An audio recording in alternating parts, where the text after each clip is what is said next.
นี่กำแพงคนที่ถูกที่ยากนั่นเอามามันมาเปลืองทุกชิ้นทุกอย่างที่ให้ไม่นั่นดูหูบอ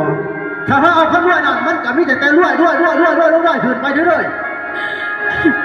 มองมาเจ้าอะไรเข้าก็ด้วยแล้วเอาคนถูกจิตเป็นอย่างคอยสาร แล้วเสียงหายเป็นหาแนวมาหาเด็กหน่อยมันหักกันแต่มาให้พูดให้คือโอ้ยเป็นศาสตร์ก็คือบาปก็คือเมื่อแล้วฟ้าเสียงหายเป็นเข้ามาใส่ดูในหูพ่อแม่บอกว่าเอาใจว่าอะ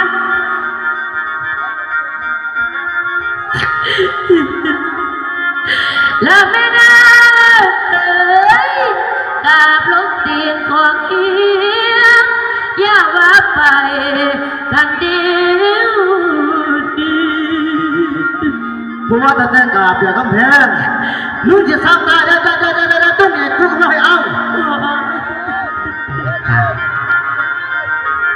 ไม่ยินเลยและน้ำนี่มีดอกเอี้ยงอายคนเดียวก็เค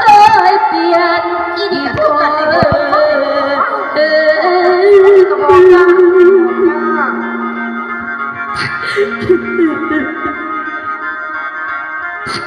แล้วพอนางเอ้ยพอเนี่ยเด้อน้ำพอเจ้าอยากเจ้าก็แม่นเด้อเมื่อกี้ใครจะได้เราเป็นเนี่ยคำแพงเมื่อกี้ใครจะได้เราเป็นเนี่ยนะพ่อเราไปพูดดีน้องน้ำนับเข้ากันไปแล้วอ้าวแนวใดจังสีสวงน้องพ่อเอามาแต่ทางไว้เครื่องผักมันผ้ามึงกินได้บ่คำแพงเครื่องผักมันผ้ามึงกินได้บ่มีแต่เครื่องด้วยขนาดข้ากินได้โอ้ยเด้น้องดวงสาตาพันยีหน่อยสั่งมาได้เป็นพบเห็น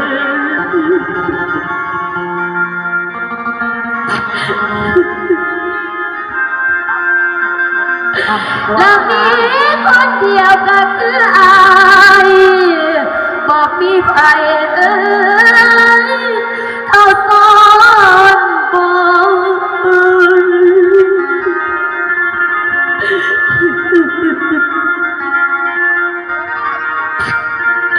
แล้วพอนา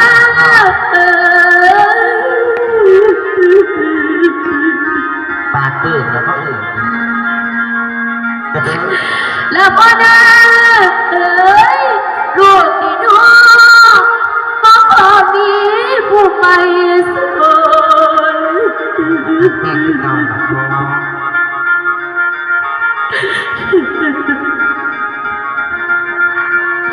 และมีเพียงอาย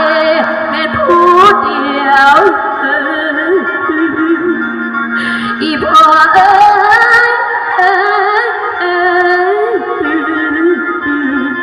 โอ้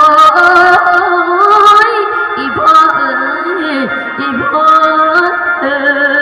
ยนี่คำแพงจังไรมึงก็ตัดใจมาได้เพียงบ่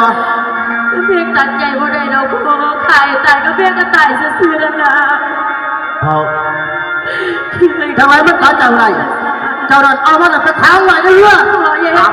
ทางไหนก็ให้กินของกินน้ำถ้าเราจะให้การลูกมาจะมันเรื่องมาปามันตัดใจจากเขาเอาไปตัวกับเบียร์บ่ได้เอาไปเนี่ยนี่เบื่อเอาไปเจ้าคนนั้นเป็นทานพอเอ้ยคนมันหักกันเจ้าเขาเห็นมองเห็นใจพอเอ้ยเจ้าว่าได้ยินบอกเอาเรื่องเอาไป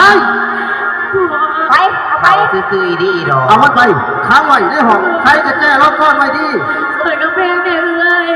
ทางที่กูเห็นติ๊งเต็กน้องไปเจ้าว่าได้ยินบอกพอเขามาพวกไอ้พวกกินยาแสติโค้งเขาต้องลองยังดีอีกเมื่อเอาไปค้างไว้พูดกับเมีย